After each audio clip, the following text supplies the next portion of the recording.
ಇವತ್ತರೆಗೂ ನಾನು ರಷ್ಟೇ ಮಾಡಿಲ್ಲ. ಇದೊಂಥರ ವರನೋ ಶಾಪನೋ ನನಗೆ ಗೊತ್ತಿಲ್ಲ. ಜೀವನ ಭಾಳ ಪಾಠ ಕಲಿಸಿದೆ ನನಗೆ. ನಮ್ಮ ಸಾಧನೆ ಗುರಿ ತಲುಪಬೇಕು ಅಂತೇಳಿ ಆಯಸ್ಸನ್ನು ಕಳ್ಕೊತೀವಿ.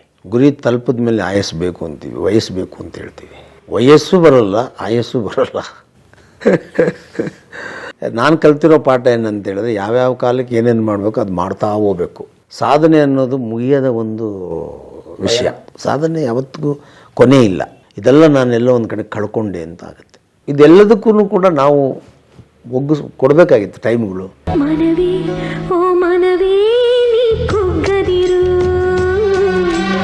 ಆಸ್ಪತ್ರೆಯಿಂದ ಬಂದಮೇಲೆ ಎಷ್ಟು 3 ತಿಂಗಳು ಆಸ್ಪತ್ರೆ? 1.5 ವರ್ಷ ಟ್ರೀಟ್. 1.5 ವರ್ಷ. ನಂದು ಆಸ್ಪತ್ರೆಯಿಂದ ಬಂದಿದ್ದ ಫೋಟೋ ನೋಡಿದ್ರೆ ನನ್ನನ್ನು ಗುರ್ತೇ ಹಿಡಿಯೋಕ್ಕಾಗಲ್ಲ. ನೀವು ಆಸ್ಪತ್ರೆಯಿಂದ ಬಂದೆ, ಪೂರ್ಣವಾಗಿ ಈ ನನ್ನ ಜೀವನನೇ ಈ ಸಮಾಜಕ್ಕೆ ಕೊಡಬೇಕು ಅಂತ ನಿರ್ಧಾರ ಮಾಡಬೇಕು. ಆವತ್ತಿಂದ ಇವತ್ತರೆಗೂ ನನ್ನ ಆಯಸ್ಸು, ನನ್ನ ಆಸ್ತಿ ಪಾಸ್ತಿ ಎಲ್ಲ ನಾನು ಸಮಾಜಕ್ಕೆ ಕೊಟ್ಟು ಕಳ್ಕೊಂಡೆ. ವ್ಯವಹಾರದ ಜೊತೆಗೆ ಈಗ ಚಿನ್ನದ ಅಂಗಡಿ ಒಂದು ಬಿಟ್ಟು ಮಿಕ್ಕಿದೆಲ್ಲ ಬಿಟ್ಬಿಡ್ರಿ? ಯಾವ್ದು ಬಿಟ್ಟೆ? ಈಗ ಟ್ರಾವೆಲ್ಸು ಇನ್ನೊಂದು ಅದೆಲ್ಲ ಏನು, ಅದು ಇದು ಬಂದಮೇಲೆ ನಾನು ತಿಂಗಳಿಗೆ 33 ಲಕ್ಷ ರೂಪಾಯಿ ಬರುವಂಥ ಇಟ್ಕೊಂಡು ನಾನು ಹೋಗಿ ಮತ್ತೆ ಚಿಲ್ಲರೆ ಅಂಗಡಿ, ಸೀಮೆಎಣ್ಣೆ ಮಾರೋದು, ಆಟೋ ಓಡಿಸೋದು, ಇದೆಲ್ಲ ಅವಶ್ಯಕತೆ ಇದೆಯಾ ನನಗೆ? ನಾಗರಬಾವಿನಲ್ಲಿ ಒಂದು ಮನೆ ಕಟ್ಟಿದೆ. ನಾಗರಬಾವಿನಲ್ಲಿ ನಾನು ತಗೊಂಡಾಗ 100 ರೂಪಾಯಿ ಸ್ಕ್ವೇರ್ ಫೀಟು. 100 ರೂಪಾಯಿ. ನಮ್ಮ ಮನೆ ತೊಗೊಂಡಿದ್ದ 180 ರೂಪಾಯಿ ಕಾರ್ನರ್ ಸೈಟ್ ಅಂತ. ನನಗೆ 50 ರೂಪಾಯಿಗೆ ಸ್ಕ್ವೇರ್ ಫೀಟ್ ಬಂದಿತ್ತು. ನಾನೇನಾದರೂ ಇವತ್ತು ರಿಯಲ್ ಎಸ್ಟೇಟ್ ಮಾಡಿದರೆ ನಾನು ಸಾವಿರಾರು ರೂಪಾಯಿಗೆ ನಾನು ಬೆಲೆ ಬಾಳ್ತಾಯಿದ್ದೆ. ಸಾವಿರಾರು ಕೋಟಿಗೆ, 100 ಕೋಟಿಗಲ್ಲ. 50 ರೂಪಾಯಿ ಸ್ಕ್ವೇರ್ ಫೀಟು ಇದೇ ನಾಗರಬಾವಿನಲ್ಲಿ 7-8 ಸಾವಿರ ರೂಪಾಯಿ ಇದೆ. ಎಕರೆಗಟ್ಟಲೆ ಬರ್ತದು. ನಾನು ಬಿಸ್ನೆಸ್ ಮಾಡ್ತೀನಿ ಅಂತ ಅವಾಗ ಯೋಗೀಶ್ವರ್ ಏನೋ ಒಂದು ಪ್ರಾಜೆಕ್ಟ್ ಮಾಡ್ತಾಯಿದ್ರು. ಯೋಗೀಶ್ವರ್ ಅವರು ಆ್ಯಕ್ಟ್ರಲ್ಲ, ಆ್ಯಕ್ಟ್ರಿಗೆ ಆಗ್ಬೋದು. ಅದು ಮೆಗಾ ಸಿಟಿನ ನಂದು ಮಗ ಮೆಗಾ ಸಿಟಿ ಪ್ರಾಜೆಕ್ಟ್. ಅದನ್ನು ನೋಡ್ಕೊಂಡು ನನ್ನ ಅಂಗಡಿಗೆ ಬಂದುಬಿಟ್ಟಿದ್ರು ಎಲ್ಲರೂ ರೈತರು ಎಲ್ಲ ತಗೊಳ್ಳಿ ಅಂತ. ನಾನು ಭೂಮಿ ಮಾರಾಟ ಮಾಡೋದಿಲ್ಲಪ್ಪ ಅಂತೇಳಿ ನಾನು ಮಾಡಲಿಲ್ಲ. ತುಂಬ ಆಪ್ಷನ್ ಇತ್ತು ನನಗೆ. ಅದು ಬೇಡ, ಎಷ್ಟು ಮಾಡೋದು. ಆಮೇಲೆ ಈಗ ಆ್ಯಕ್ಟಿಂಗಿಗೆ ಬರೋದಾದರೆ ಹೇಗೆ ಬಂದ್ರಿ ಆ್ಯಕ್ಟಿಂಗಿಗೆ? Very wonderful question. ಈಗ ಏನಾಯಿತು, ನಾನು ಫೈನಾನ್ಸರ್ ಆದ ನಂತರ ನನಗೆ ಸಂಪರ್ಕ ಜಾಸ್ತಿ ಅಲ್ಲ. ಈಗ ನನ್ನ ಹತ್ರ ದುಡ್ಡು ತೊಗೋಬೇಕಾದ್ರೆ ನಮ್ಮ ಆಫೀಸಲ್ಲಿ ಬಂದು ಕೂತ್ಕೊಳೋರು. ಒನ್ಸ್ ಅಪಾನ್ ಇಟ್ ನಾನು ಅಂಗಡಿಗೆ ಹೋದರೆ ಕಾಯೋರ ಥರ ನನಗೆ ಕಾಯೋರ ಆದರು ಎಲ್ಲರೂ, ದೊಡ್ಡ ಪ್ರೊಡ್ಯೂಸರ್ಸ್ ಎಲ್ಲ. ಸೊ ಹಂಗೆ ಸಲಿಗೆ ಸಂಪರ್ಕ ಬೆಳೆದ ನಂತರ ನನಗೆ ನಾರಾಯಣಗೆ ಮತ್ತು ಹಂಸಲೇಖ ನನಗೆ ತುಂಬ ಒಳ್ಳೆ ಸ್ನೇಹಿತರು. ಈಗ ನಾರಾಯಣದು ಸೀರಿಯಲೆಲ್ಲ ಮಾಡಿದ್ನಲ್ಲ. ನಾನು ಸೀರಿಯಲ್ಗೆ ಯಾಕೆ ಬಂದೆ ಅಂದರೆ ಅದೇ ಮಾಡಿದೆ ಅಂದರೆ ಇದು ನಾನು ಫೈನಾನ್ಸಿಯರು. ರಾಜ್ಕುಮಾರ್ದು ಏನೋ ಒಂದು ಪಿಕ್ಚರು ಚಾಮುಂಡೇಶ್ವರಿನಲ್ಲಿ. ಈಗ ಫೈನಾನ್ಸಿಯರ್ ಅಂದರೆ ನಿಮಗೆ ಗೊತ್ತಿರ್ತದೆ. ಫೈನಾನ್ಸ್ ತೊಗೊಂಡ್ಮೇಲೆ ಅವ್ರ ಸೀರಿಯಲ್ ಅವ್ರದ್ದು ಕ್ಲಾಪ್ ಮಾಡೋದಕ್ಕೆ ಅಲ್ಲಿಗೆ ಇಲ್ಲಿಗೆ ಕರೀತಾರೆ, ಮುಹೂರ್ತಕ್ಕೆಲ್ಲ ಕರೀತಾರೆ. ಆಮೇಲೆ ಒಂದು ಪ್ರೌಡ್, ನಂಜುಂಡಿಯವ್ರದ್ದು ಫೈನಾನ್ಸ್ ಮಾಡ್ತಿದ್ದೀವಿ ಅಂತ ಅಂದರೆ ಈ ಸಿನಿಮಾ ರಿಲೀಸ್ ಆಗುತ್ತೆ ಅಂತ ನಾವು ಭಾಳ ಹುಷಾರಾಗಿ ಕೊಡ್ತಾಯಿದ್ವಿ ದುಡ್ಡುಗಳನ್ನೆಲ್ಲ. ಸಿಗ್ದವ್ರಿಗೆಲ್ಲ ಕೊಡೋಂಗಿಲ್ಲ. ಅಲ್ಲ, ಒಳ್ಳೆಯವ್ರು ಕೊಡ್ತಾಯಿದ್ವಿ. ಆಮೇಲೆ ಅವ್ರು ಮಾಡೋ ಬಿಸ್ನೆಸ್ ಟರ್ಮ್ಸು ಅದೆಲ್ಲ ಚೆನ್ನಾಗಿದ್ದವ್ರಿಗೆ ಕೊಡ್ತಾಯಿದ್ವಿ. ಆಗ ಹಿಂಗೆ ನಾರಾಯಣ್ ಜೊತೆಯಲ್ಲಿ ನಾರಾಯಣ್ ಪಿಕ್ಚರ್ ಏನೋ ಮಾಡೋಕ್ಕೆ ರಾಜ್ಕುಮಾರ್ ಅವ್ರದ್ದು ಅಲ್ಲಿ ಹೋದೆ. ಅಲ್ಲಿ ಹಂಸಲೇಖ ಅವರಿತ್ತು. ಹಿಂಗೆ ಮಾಡೋಕ್ಕಾದರೆ ಹಂಸಲೇಖ ಅವರು, ನಾನು ಎಲ್ಲರನ್ನೂ ಭಾಳ ನಮಗೆ ಗೊತ್ತಾಗ್ತದಲ್ಲ, ಸಿನಿಮಾ ಆದ ತಕ್ಷಣ ಫಸ್ಟ್ ಕಾಪಿ ನೋಡ್ತೀವಿ, ಚೆನ್ನಾಗೈತೆ ಚೆನ್ನಾಗಿಲ್ಲ ಅಂತ ವಿಮರ್ಶೆ ಮಾಡ್ತೀವಿ. ವಿಮರ್ಶೆನಲ್ಲಿ ಹೀರೋ ಚೆನ್ನಾಗಿ ಮಾಡಿಲ್ಲ ಅಂದರೆ ಹೀರೋ ಚೆನ್ನಾಗಿ ಮಾಡಿಲ್ಲ ಅಂದ್ಬಿಡ್ತೀನಿ. ಈ ಥರ ಇರ್ತದೆ. ಓಪನ್ ಅಲ್ಲ ಈಗ ಸಿನಿಮಾ ರಂಗದಲ್ಲಿ ಯಾರಿಗೆ ಓಪನಾಗಿ ಮಾತಾಡೋ ಅಧಿಕಾರ ಇರ್ತದೆ ಅಂದರೆ ಫೈನಾನ್ಸರ್ಗೆ. ಅಲ್ಲ, ಚೆನ್ನಾಗಿದೆ ನಾನು ದುಡ್ಡು ಕೊಟ್ಟಿರೋದು ನಿನ್ನ ದುಡ್ಡೇ ಬರೋದಿಲ್ವಲ್ಲ ಅಂದರೆ ಏನು ಮಾಡ್ತೀರಾ? ಅದಕ್ಕೆ ನಮ್ಮ ಹತ್ರ ಎಲ್ಲ ಚೆನ್ನಾಗಿರ್ತಾರೆ. ಅದು ಎಲ್ಲರೂ ಹೇಳೋರು, ನಂಜುಂಡವ್ರು ಭಾಳ ಟೀಕೆ ಮಾಡ್ತಾರೆ ಅಂತ. ನಾನು ಅವಾಗೂ ಹೇಳ್ತಾ ಇದ್ದೇನೆ, ನೀನು ಕಲಾವಿದ ಅಂದರೆ ಕಲಾವಿದರಾಗಿ ಏನಾದರೂ ಹೊಸತನ ಮಾಡೋದ್ರಲ್ಲಿ ಕಲಿಬೇಕು. ಒಂದೇ ಥರ ಮಾಡಿದ್ರೆ ಯಾರು ನೋಡ್ತಾರೆ ಜನ ಅಲ್ವಾ? ಹೊಸ ಎಕ್ಸ್ಪೀರಿಮೆಂಟ್ ಮಾಡಿದ್ರೆ ಜನಕ್ಕೊಂದು ಕ್ಯೂರಿಯಾಸಿಟಿ ಬರ್ತದೆ. ಹಂಗೆ ಹಿಂಗೆ ಅಂತ ನಾನು ಹೇಳ್ತಾಯಿದ್ದೆ. ಅವ್ನು ಡೈರೆಕ್ಟ್ ಆ ಥರ ಹೇಳುವಾಗ ಹಂಸಲೇಖ ಅವ್ರು ಹೇಳಿದ್ರೆ, ಗುರು ನೀನು ಹೇಳೋದೆಲ್ಲ ಸರಿ ನಂಜುಂಡಿ, ಆ್ಯಕ್ಟ್ ಮಾಡೋದೆಲ್ಲ ತುಂಬ ಕಷ್ಟಪ್ಪ. ಕ್ಯಾಮ್ರಾ ಮುಂದೆ ನಿಂತ್ಕೊಂಡು ಆ್ಯಕ್ಟ್ ಮಾಡೋದೆಲ್ಲ ತುಂಬ ಕಷ್ಟ. ನಂದು ಏನು ಸರ್, ಈಗ ನೀವು ಮ್ಯೂಸಿಕ್ ಮಾಡಲ್ವಾ? ದೂರದಲ್ಲಿ ನೋಡೋರಿಗೆ ನಿಮ್ಮದು ಕಷ್ಟ ಅಂತ ಗೊತ್ತಾಗುತ್ತೆ. ನಿಮಗೇನು ಅನಿಸ್ತಾ ಇದೆ ಹೇಳಿ? ಈಸಿ ಅದು ನಿಮಗೆ. 4 ಸಾಂಗ್ ಮಾಡೋ ಜಾಗದಲ್ಲಿ 6 ಸಾಂಗ್ ಮಾಡ್ಬಿಡು ಅಂದರೆ ಮಾಡ್ತೀರಾ. ನೋಡೋನಿಗೆ ಕಷ್ಟ, ಮಾಡೋರಿಗೆ ಏನು ಅನಿಸಲ್ಲ ಸರ್ ಅಂದೆ. ಇಲ್ಲ ಇದೆಲ್ಲ ಹೇಳೋದು ಭಾಳ ಈಸಿ, ನೀನು ಮಾಡು ಸರ್. ಅಂಥ ಸಂದರ್ಭ ಬಂದರೆ ಮಾಡೋಣ ಬಿಡಿ ಸರ್. ನಾರಾಯಣ್ ಇದ್ಕೊಂಡು ಅದೇ ನಂಜುಂಡಿ ಸರ್ ನೀವು ಮಾಡೋಂಗಿದ್ರೆ ನಾನು ಪಾರ್ವತಿ ಸೀರಿಯಲ್ ಮಾಡ್ತಾ, ಅವಾಗ ಪಾರ್ವತಿ ಸೀರಿಯಲ್ ಭಾಳ ಟಾಪಲ್ಲಿರೋದು. ನೀವು ಮಾಡೋಂಗಿದ್ರೆ ನಂದು ಏನು ಮಾಡಬೇಕಿದ್ರೆ ನೀವು ಮಾಡಿಬಿಡಿ ಸರ್ ಅಂದರು. ನಾನಂದೇ ಸುಮ್ಗೇರಿ ನೀವು ಮಾಡೋದು. ಅವಾಗ ಸೀರಿಯಲ್ ಎಲ್ಲ ಸಿನಿಮಾದಲ್ಲೂ ನಾರಾಯಣ ಒಂದೊಂದು ಪಾತ್ರ ಮಾಡೋರು. ನೀವು ಮಾಡಿರಿ, ನಿಮ್ಮದು ಸೀರಿಯಲ್ ಬೇರೆ, ನಿಮ್ಮದು ಓನ್ ಪ್ರೊಡಕ್ಷನ್ ನೀವು ಮಾಡಿ, ನನಗೆ ಬೇಡ ಅಂದೆ. ಆವಾಗ ಹಂಸಲೇಖ ಹೇಳಿದ್ದು, ನಂಜುಂಡಿ ಹೇಳೋದೆಲ್ಲ ಈಸಿ, ನೋಡೋರು ಕೊಟ್ಟರು ನಿಮ್ಮ ಕೈಲಿ ಮಾಡೋಕ್ಕಾಗಲ್ಲ, ಅದಕ್ಕೆಲ್ಲ ಇದು ಬೇಕು ಅದು ಬೇಕು ಅಂತ ಅವ್ರು ಹೇಳ್ತಾರಲ್ಲ, ಹಂಗೆ ಮಾಡಬೇಕು. ನಾನಂದೆ ಹಂಗಲ್ಲ, ಇಲ್ಲ ಅವ್ರು ಕೊಟ್ಟರೆ ಮಾಡಲೇಬೇಕು ಅಂದರೆ ಮಾಡಿಬಿಡ್ತೀನಿ ಅಂದೆ. ನಿನ್ನ ಧೈರ್ಯ ಇದ್ದರೆ ಮಾಡು ಅಂತ. ಆ ಥರ ಒಂದು ಸಣ್ಣ ಚಾಲೆಂಜ್ ಆಗೋಯ್ತಲ್ಲಿ. ಮಾಡಿಬಿಟ್ಟು ಹೇಳು ಆಮೇಲೆ ನೋಡೋಣ ಅಂದರು. ಅಂದೆ ನೋಡಿ ಚಾಲೆಂಜ್ ಮಾಡಬೇಡಿ, ನಾವೆಲ್ಲದಕ್ಕೂ ರೆಡಿ ಇರ್ತೀವಿ, ಕಳ್ಕೊಳೋದೇನೂ ಇಲ್ಲ. ನಮ್ಮಪ್ಪ ಏನು ಆಕ್ಟ್ರಲ್ಲ, ನಮ್ಮನೆ ಏನು ಕಲಾವಿದ್ರ ಕುಟುಂಬ ಅಲ್ಲ, ಅಥವಾ ನಮ್ಮನೆಯವ್ರು ಏನು ಇದರಲ್ಲಿ ಬಿಸ್ನೆಸ್ ಮಾಡಿಲ್ಲ. ಇದೊಂದು ಆಪ್ಷನ್ ನನಗೆ. ಆದರೆ ಆಯಿತು, ಹೋದರೆ ಹೋಯ್ತು ಅಂದ್ಬಿಡ್ತೀನಿ ನೋಡಿ ಆಮೇಲೆ ಅಂದೆ. ನೀನು ಮಾಡಿಬಿಟ್ಟು ಹೇಳಪ್ಪ ನೋಡೋಣ ಅಂದರು. ಈ ಥರ ಮಾಡಿಬಿಟ್ಟು ಹೇಳು ನೋಡೋಣ. ನಾನು ಮನಸ್ಸಲ್ಲಿ ಅಂದ್ಕೊಂಡೆ, ಎಲ್ಲವೂ ಎಕ್ಸ್ಪೆರಿಮೆಂಟೇ ತಾನೆ, ಆದರೆ ಆಯಿತು, ಹೋದರೆ ಹೋಯ್ತು, ಏನು ಈ ಚಾಲೆಂಜು ಸ್ವೀಕಾರ ಮಾಡ್ಬಿಡೋಣ, ಏನಾಗ್ಬಿಡುತ್ತೆ ಅಂತ ಮನಸ್ಸಲ್ಲಿ. ನಮಗೆ ಗೊತ್ತು ನಮ್ಮ ಯೋಗ್ಯತೆ, ಆರ್ಡಿ ಇಲ್ಲ, ಕಲರ್ ಇಲ್ಲ. ಒಂದು ಸಿನಿಮಾ, ಅವಾಗೆಲ್ಲ ಸಿನಿಮಾ ಹೀರೋ ಅಂದರೆ ಚಾಕ್ಲೇಟ್ ಆಗಿರಬೇಕು. ರಾಜ್ಕುಮಾರ್ ಇದ್ದಂಥ ಕಾಲ ಅಲ್ಲ ಅದು. ವಿಷ್ಣುವರ್ಧನು, ರಾಜ್ಕುಮಾರು, ಎಂತೆಂಥವ್ರು ಇದ್ದಂಥ ಕಾಲ ಅದು. ರವಿಚಂದ್ರನು, ಶಿವರಾಜ್ ಕುಮಾರು ಅಲ್ವಾ, ಶಶಿಕುಮಾರು, ರಾಮ್ಕುಮಾರು ಎಲ್ಲ ಇದ್ದಂಥ ಕಾಲ ಅದು. ನಾವು ನಮ್ಮದು ಗೊತ್ತಲ್ಲ ಕತೆ, ಕೆಪಾಸಿಟಿ ಏನಂತ. ಕನ್ನಡದಲ್ಲಿ ನಿಂತರೆ ನಮ್ಮ ಮುಖ ನಮ್ಗೆ ಗೊತ್ತಾಗಲ್ಲೇನು. ಸರಿ ನಾನು ಮಾತಾಡೋದ್ರೆ ಇವರು ಆಯ್ತು ಸರ್ ಮಾಡಿಬಿಡಿ ಅಣ್ಣ ಸರ್. ನಾನಂದು ಆಯ್ತು ಬಿಡ್ರಿ ಹಂಸಲೇಖ ಮಾಡಿಬಿಡ್ತೀನಿ ಸರ್, ನಾಳೆ ಬೆಳಗ್ಗೆ ಶೂಟಿಂಗ್ ಇಟ್ಕೊಂಬಿಡಲ್ಲ ಅಂದ ಮನುಷ್ಯ ನಾರಾಯಣ್ ಸರ್. ಇದೇ ಟೈಮು ಅಂತ. ನಾಳೆ ಬೇಡ ನಾಡಿದ್ದಕ್ಕೆ ಇಟ್ಕೊಂಬಿಡಿಯುತ್ತೆ, ಫಿಕ್ಸ್ ಆಗೋಯ್ತು ಅಲ್ಲಿಗೆ, ಕಮಿಟ್ಟು. ಅವ್ರು ಅದೇ ಕಾಯ್ತಾ ಇದ್ರು, ನಮ್ಮದು ಸೋಲ್ನ ಅವ್ರು ನೋಡಬೇಕು. ಅಸಲಿಗ ನಮ್ಮ ಸೋಲ್ಬೇಕು ನಾವು. ಅವ್ನು ಇನ್ನು ಸೋಲೋದ್ರ ಮೂಲಕ ಏನಾಗುತ್ತೆ, ಇನ್ನೊಬ್ಬರು ಟೀಕೆ ಮಾಡೋದು ನಿಲ್ಲುತ್ತೆ ಅಂತ ಅವ್ರಿಗೆ. ಒಬ್ಬ ಫೈನಾನ್ಷಿಯಲ್ ಆ್ಯಕ್ಟರ್ ಆಗೋದಕ್ಕೆ ಆಗೋದಿಲ್ಲ ಅನ್ನೋದಾಗುತ್ತೆ ಅಂತ. ಒಂದೇ ಏಟು 4-5 ಗೇಮ್ ಅವ್ರು ವಿನ್ ಆಗ್ಬೋದು ಅಂತ. ನನಗೇನು, ನನಗೆ ಹೋಗೋದೇನಿದೆ, ನನ್ನೇನು ನೋಡಿಲ್ಲ ದೇಶ ಪೂರ್ತಿ ರಾಜ್ಯ ಪೂರ್ತಿ. ಆದರೆ ಆಯಿತು, ಹೋದ್ರೆ ಹೋಯ್ತು, ಏನಾಯ್ತದೆ.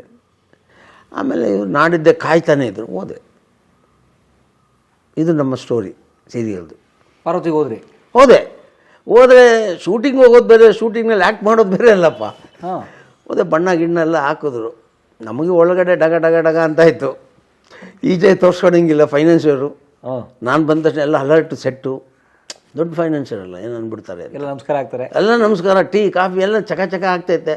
ಅವ್ರು ಒಂದೊಂದು ಕಾಫಿ ಟೀ ಅನ್ನೋವಾಗಲೂ ನಮಗೆ ಎದುರಿನಲ್ಲಿ ಚೂರಿ ಚುಕ್ದಾಗ್ತಾಯಿತ್ತು. ಚುಚ್ಚದಾಗೆ ಏನಾದರೂ ಇವ್ರು ಮುಂದೆ ಏನಾದರೂ ಕಥೆ ಹೆಂಗೆ ನಂದು ಅಂತ ಹೇಳಂಗಿಲ್ಲ ನಾನು. ಅಲ್ಲಿ ಫುಲ್ ಆ್ಯಕ್ಟರ್ ನಾನೀಗ. ತೋರಿಸುತ್ತಾ ಅವ್ರಿಗೇನು ಗೊತ್ತಾಗ್ದಿರಂಗೆ ಸುಮ್ಗೆ ಇರೋದು ಒಂದು ದೊಡ್ಡ ಕಲೆ ಅಲ್ವಾ. ಒಳಗೇನೋ ಕುದಿತಾ ಇರೋದಲ್ಲ, ಹೊಟ್ಟೆ ಕಲಿಸೋದು ನನಗೆ, ಬಿಟ್ಟರೆ ಸಾಗಲ್ಲ ನನಗೆ ಅಂತ. ಸರಿ, ಜಯರಾಮ್ ರೆಡ್ಡಿ ಡೈರೆಕ್ಟರ್ ಅವಾಗ ಪಾರ್ವತಿಗೆ. Episode director. ಸರಿ ಹಾಕಿದ್ರು, ಬಣ್ಣ ಗಿಣ್ಣ ಹಾಕಿದ್ರು. ನನಗೆ ಏನೆಲ್ಲ ಏನು ಗೊತ್ತಿ, ಇದೆಲ್ಲ ಭಾಳ ಸರ್ವೇ ಸಾಧಾರಣ ಅನ್ನೋ ರೀತಿಯಲ್ಲಿ ಫೋರ್ಸ್ ಕಟ್ಕೊಂಡು ಕೂತ್ಕೊಂಡೆ. ಹೌದಾ, ಹಾಕಿ ಅಂತ. ಒಳಗಡೆ ಬೆವರ್ತಾಯಿತ್ತು, ಒಳಗಡೆ ಪೂರ ಎಲ್ಲೆಲ್ಲಿ ಶಕೆ ಹೋಗ್ಬೇಕು ಅಲ್ಲೆಲ್ಲ ಹೋಯ್ತಾಯಿತ್ತು ನನಗೆ. ಎಲ್ಲಿ ಮಿಸ್ ಹೊಡಿತದೋ ಇದು ಅಂತ. ಆಮೇಲೆ ಆಯಿತು, ಆಮೇಲೆ ಮಾಡಿದ್ರು. ಹಿಂಗೆ ಬನ್ನಿ ಸರ್, ಹಂಗೆ ಬನ್ನಿ ಸರ್ ಅಂದರು. ಅವ್ರಿಗೆ ಹೇಳೋಕ್ಕೂ ಭಯ, ನಾನೇನೋ ಅನ್ಕೋತೀನಿ ಅಂತ. ನನಗೆ ಭಯ, ಅವ್ರು ದೊಡ್ಡದಾಗಿ ಹೇಳ್ಬಾರ್ದು ಅಂತ. ದೊಡ್ಡ ಇಷ್ಟುದಾಗ ಡೈಲಾಗ್ ಕೊಟ್ಬಿಟ್ರೆ ಎಲ್ಲಿ ಹೇಳ್ತಾನೆ.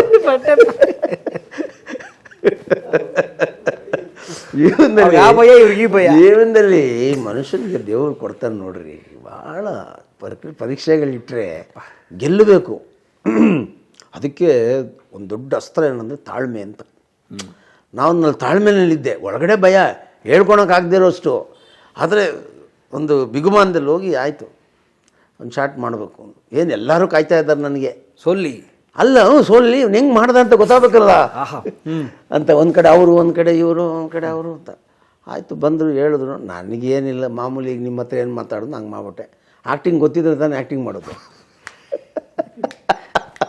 ಗೊತ್ತಿಲ್ಲದಿರೋ ಮಾಡಿದ್ದೆ ಆ್ಯಕ್ಟಿಂಗ್. ಈಗ ಸತ್ಯ ತಾನೇ ಹೇಳ್ಬೇಕು, ನನಗೆ ಏನೂ ಗೊತ್ತಿಲ್ಲ. ಅವ್ರು ಹೇಳಿದ್ರು ಸರ್ ಎಕ್ಸ್ಪ್ರೆಷನ್ನು ಅದು ಇದು ಅಂದರು. ಹೌದಾ, ಕೊಟ್ಟಿದ್ದೆ ಎಕ್ಸ್ಪ್ರೆಷನ್ ಮನಸ್ಸಲ್ಲಿ ಅಂದ್ಕೊಂಡೆ, ಗೊತ್ತಾದರೆ ತಾನೇ ನಮಗೆ. ಸೊ ನೋಡಿ, ನಿಮ್ಗೆ ಆದರೆ ಮಾಡಿ ಹೆಂಗೆ ಅಂತ ನೀವು ಹೇಳ್ಬಿಡಿ, ಅದು ಮಾಡ್ತೀನಿ ಅಂದೆ. ಆಯ್ತು ಸರ್ ಆಯ್ತು ಸರ್ ಆಯ್ತು ಸರ್ ಅಂದರು. ಸರಿ ಕೊಟ್ಟಿದ್ದ ತಕ್ಷಣ ಫಸ್ಟು ಡುಮ್ಕಿ ನಮ್ಮದು. ಸರ್ ಇದನ್ನು ಒಂದು ಸ್ವಲ್ಪ ಹಿಂಗೆ ಹೇಳಿ ಸರ್ ಅಂದರು. ಓ ಯಾಕೆ ಶುರು ಮಾಡ್ತಾನಲ್ಲ ಮಂಚ, ಶುರು ಆಯ್ತು ನನಗೆ. ಹೌದಾ, ಸರಿ ಸರಿ ಅಂದೆ. ಆಮೇಲೆ ಆಯಿತು ಮಾಡಿ ಅಂದರು. ಎರಡನೇ ಸರ್ ಹಾಂ ಸರ್ ತುಂಬ ಚೆನ್ನಾಗಿ ಬಂತು ಸರ್ ಅಂದೆ. ನಾನು ಅಂದೆ ಮೊದಲದೇ ಕಷ್ಟಪಟ್ಟಿದ್ದು ಮಾಡಿದ್ದು, ಇದೇನು ಮಾಡಲಿಲ್ಲ ಚೆನ್ನಾಗಿದೆಯಲ್ಲ ಅಂತ ಅಂದ್ಕೊಂಡಲ್ಲ. ಆಮೇಲೆ ಅದು ಚೆನ್ನಾಗಿದೆ ಅಂತ ತೋರಿಸಿದ್ರು. ಸರ್ ತುಂಬ ಚೆನ್ನಾಗಿದೆ ಸರ್, ಬಂದಿದೆ ಸರ್ ಅಂತ ಅಷ್ಟೇ. ಆಮೇಲೆ ಅದನ್ನೆಲ್ಲ ಕ್ಯಾಮ್ರಾ ಇದೆ ನೋಡಿ, ಒಂದು ವಿಸ್ಮಯವಾದಂಥ ಉಪಕರಣ ಕ್ಯಾಮ್ರಾ. ಈ ಕ್ಯಾಮ್ರಾ ಇದೆಯಲ್ಲ ಸರ್, ಇದು ದೇವರು. ನಿಮಗಿಷ್ಟ ಆದರೆ ದೇವ್ರು ಹೊರ ಕೊಟ್ಬಿಡ್ತಾನೆ ಅಂತ. ಅದಕ್ಕೆ ನೋಡಿ, ಚೆನ್ನಾಗಿಲ್ದಿರೋರೆಲ್ಲ ಕ್ಯಾಮ್ರಾ ಮುಂದೆ ಬಂದರೆ ಹೀರೋ ಆಗ್ಬಿಡ್ತಾರೆ. ಎಸ್, ಈಗ ರಜನಿಕಾಂತ್ ನೋಡಿ, ಕ್ಯಾಮ್ರಾ ಮೇಲೆ ಬಂದರೆ ಹೀರೋ. ಕ್ಯಾಮ್ರಾ ಬಿಟ್ಟು ನೀಚೆ ಬಂದರೆ ಹೊಸದವ್ರು ಬಂದರೆ ಯಾರು ರಜನಿಕಾಂತ್ ಯಾರು ಅಂತ ಹುಡುಕ್ಬೇಕು ಅವನು. ಅದಕ್ಕೆ ಹೇಳೋದು ಕ್ಯಾಮ್ರಾ ದೇವರು. ನನಗೆ ಕನ್ನಡಿಲಿ ನೋಡ್ಕೊಂಡು ನನ್ನನ್ನು ತಿರಸ್ಕಾರ ಮಾಡ್ಕೋತಾ ಇದ್ದೆ. ಇವ್ನು ಯಾವ ಮುಖನೋ, ನಮ್ಮ ಅಪ್ಪ ನೋಡಿದ್ರೆ ಏನು ಹಿಂಗೆ ಆಗ್ಬಿಟ್ಟ. ನಮ್ಮಪ್ಪ ತುಂಬ ಚೆನ್ನಾಗಿದ್ರು, ಬೆಳ್ಳಿಗೆ ಹೈಟ್ ಕಿಟ್ಟಲ್ಲ. ನಾನು ಯಾಕೆ ಹಿಂಗಾಗ್ಬಿಟ್ಟೆ ಅಂತ ಯಾವಾಗವಾಗ ಅನಿಸೋದು. ಈ ಕ್ಯಾಮ್ರಾದಲ್ಲಿ ನೋಡಿ ಚೆನ್ನಾಗಿದೆ ಸರ್, ಕರೆಕ್ಟ್ ಚೆನ್ನಾಗಿದೆ ಅಂದರೆ ಓ ಪರ್ಫೆಕ್ಟು, ದೇವ್ರು ನನ್ನನ್ನು ಅಕ್ಸೆಪ್ಟ್ ಮಾಡ್ಬಿಟ್ನಲ್ಲಪ್ಪ ಅಂತ. ಆಮೇಲೆ ನೋಡಿದ್ರೆ ಅದು ಸೂಪರ್ ಡೂಪರ್ ಇಟ್ಟದ್ದು ನಮ್ಮದು ಫೇಸು, ಪಾತ್ರ ಇಟ್ಟು. ಹೌದು, ಪಾರ್ವತಿ ನಿಮ್ಮ ಕ್ಯಾರೆಕ್ಟರ್ ಫಿಕ್ಸು. ಜನ ಒಪ್ಪಿಟ್ರು. ರಾಜ್ಕುಮಾರ್ ಒಪ್ಪಿಟ್ರು. ಏನು ಒಪ್ಪಿಟ್ರು?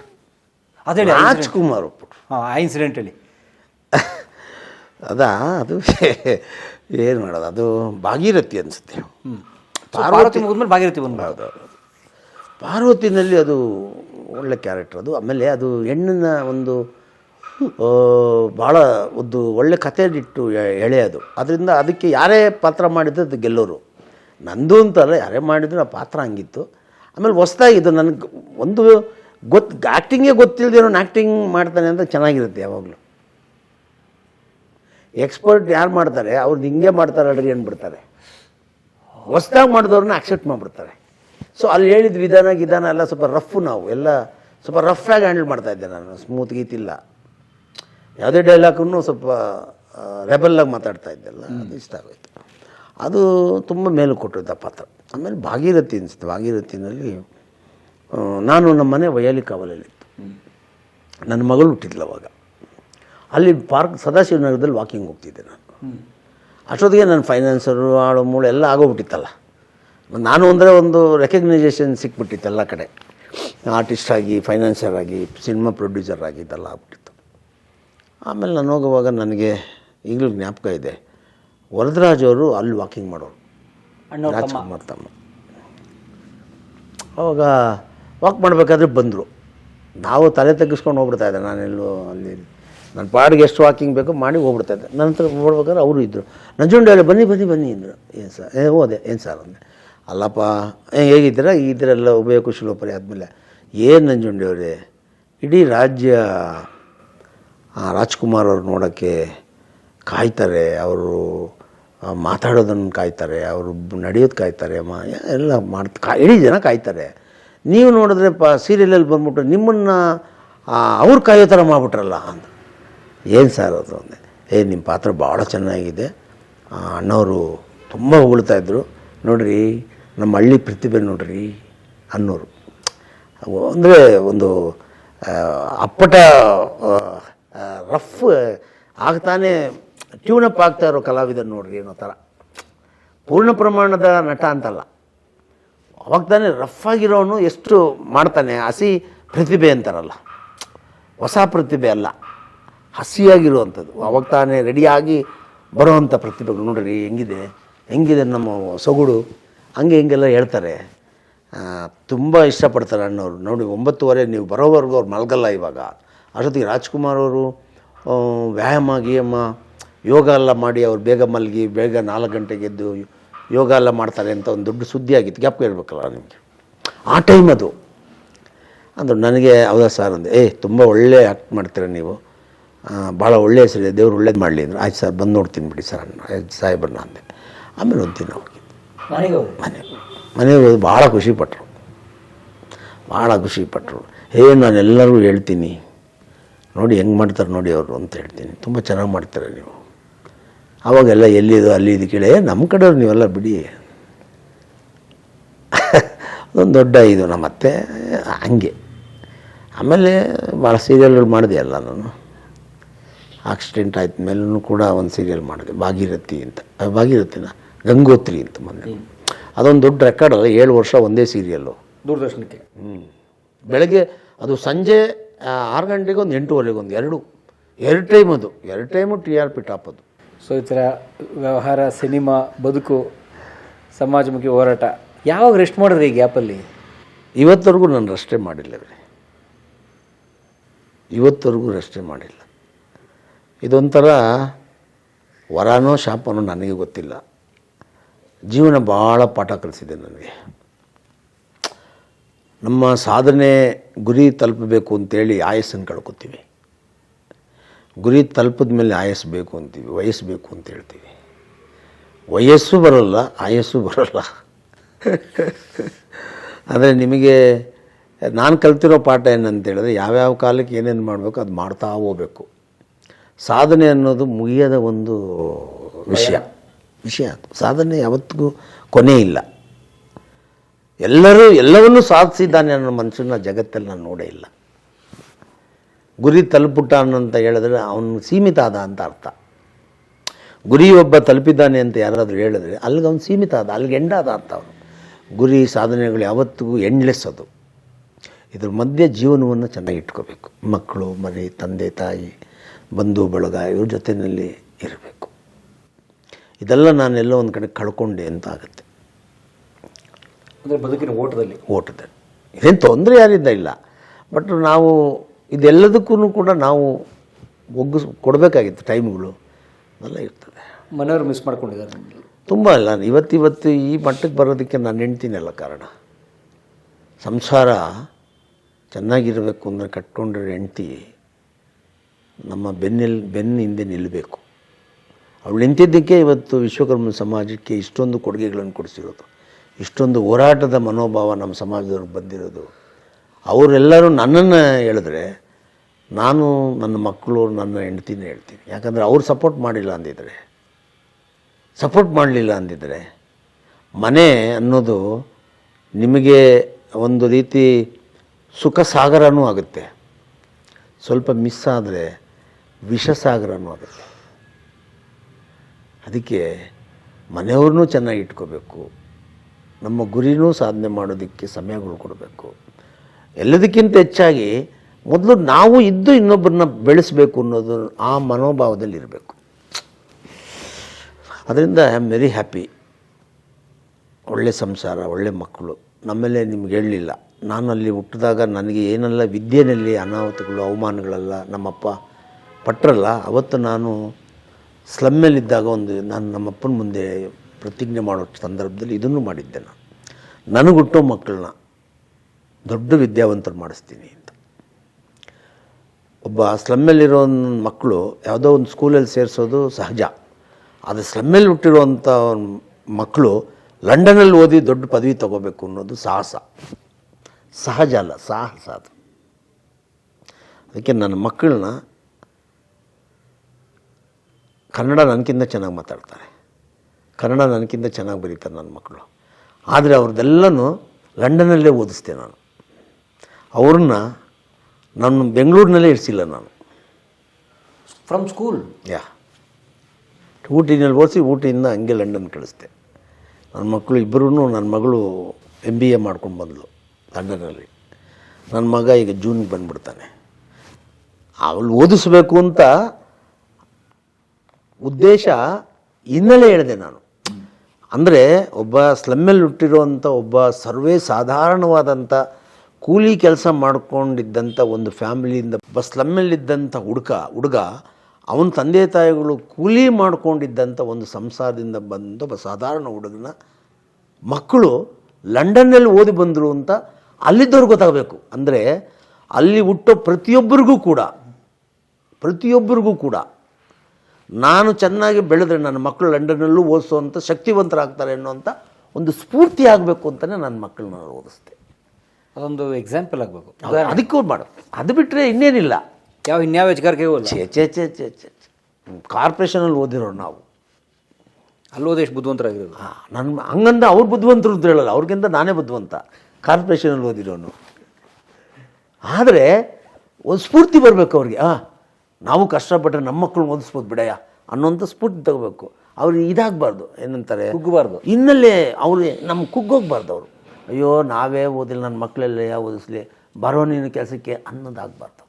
ಆ ಕೀಳರಿಮೆ ಕಾಡಲೇಬಾರ್ದು. ಕೀಳರಿಮೆ ಬರಬಾರ್ದು, ಎತ್ತರವಾಗಿ ಹೋಗ್ಬೇಕು ಅನ್ನೋಂಥ ಉದ್ದೇಶ ಎಲ್ರಿಗೂ ಬರಲಿ ಅಂತಲೇ ನನ್ನ ಮಕ್ಕಳು ಅವ್ರಿಗೆ ಓದಿಸ್ತೀನಿ. ನನ್ನ ಮಕ್ಕಳು ಕೂಡ ಅಷ್ಟೇ. ನಾವಿಲ್ಲೇ ಓದ್ತೀನಿ ಅಂದ್ರೆ, ಇಲ್ಲ ನೀವು ಓದ್ರಿ, ನಿಮ್ಮ ಮಕ್ಕಳನ್ನ ಇಲ್ಲೇ ಓದಿಸ್ತೀರಿ ಹಿಂದೆ. ನೀವು ಓದ್ರಿ, ನಿಮ್ಮ ಮಕ್ಕಳನ್ನ ಲಂಡನ್ ಕಳಿಸಿ ಓದಿಸ್ಬೇಡ್ರಿ, ನಿಮ್ಮ ಮಕ್ಕಳನ್ನ ಕರ್ನಾಟಕದಲ್ಲಿ ಓದಿಸ್ರಿ. ಎಂಥ ಒಳ್ಳೆ ಮಾತಾಡಿದ್ರಿ ನೋಡಿ. ಮನುಷ್ಯ ಹಿಂದೆ ಬಿದ್ದಂಥ ಪ್ರತಿಯೊಬ್ಬರಿಗೂ ನಾನು ಹೇಳೋದು, ಹಣ ಇಲ್ದಿರ ಮುಂದೆ ಬರಬೇಕು ಅನ್ನೋಂಥವ್ರಿಗೆ ಛಲ ಬಿಡಬಾರ್ದು. ನಮ್ಮ ಆಯಸ್ಸಲ್ಲಿ ಒಂದಷ್ಟು ಆಯಸ್ಸು ಹೋಗುತ್ತಷ್ಟೇ, ಆದರೆ ಹಿನ್ನಡೆ ಆಗೋಯ್ತು ಅಂತ ಮಾತ್ರ ಭಾವಿಸ್ಬಾರ್ದು. ಪ್ರತಿನಿತ್ಯ ಹೋರಾಟನೇ ಆಗಬೇಕು.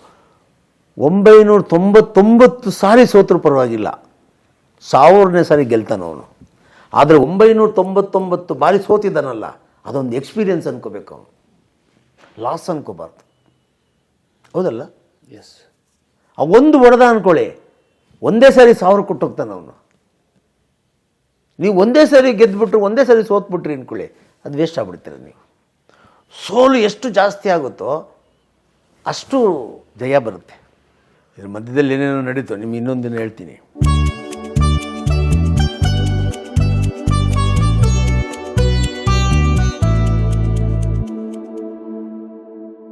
ಸ್ನೇಹಿತರೆ, ಕಲಾ ಮಾಧ್ಯಮವನ್ನು ಸಬ್ಸ್ಕ್ರೈಬ್ ಮಾಡಿ, ಪಕ್ಕದಲ್ಲಿರುವಂಥ ಬೆಲ್ಲನ್ನು ಒತ್ತಿ, ನಿಮ್ಮ ಜೀವನಕ್ಕೆ ಆಧಾರ ಸ್ತಂಭವಾಗುವಂಥ ಕಥೆಗಳನ್ನು ನೋಡಿ ವಿಚಾರ ತಿಳ್ಕೊಳ್ಳಿ. ನಮಸ್ಕಾರ. ವಿಡಿಯೋ ನೋಡಿದ್ದಕ್ಕೆ ನಿಮಗೆ ತುಂಬ ಧನ್ಯವಾದಗಳು. ಪುಸ್ತಕಗಳನ್ನು ಓದು ಮನಸ್ಸನ್ನು ಅರಳಿಸುತ್ತೆ, ಬುದ್ಧಿಯನ್ನು ಚುರುಕು ಮಾಡುತ್ತೆ, ಕಾಣದ ಹೊಸ ಲೋಕವನ್ನು ಪರಿಚಯಿಸುತ್ತೆ. ಹಾಗಾಗಿ ಓದುವ ಸಂಸ್ಕೃತಿ ಹೆಚ್ಚಾಗ್ಲಿ. ಧನ್ಯವಾದ.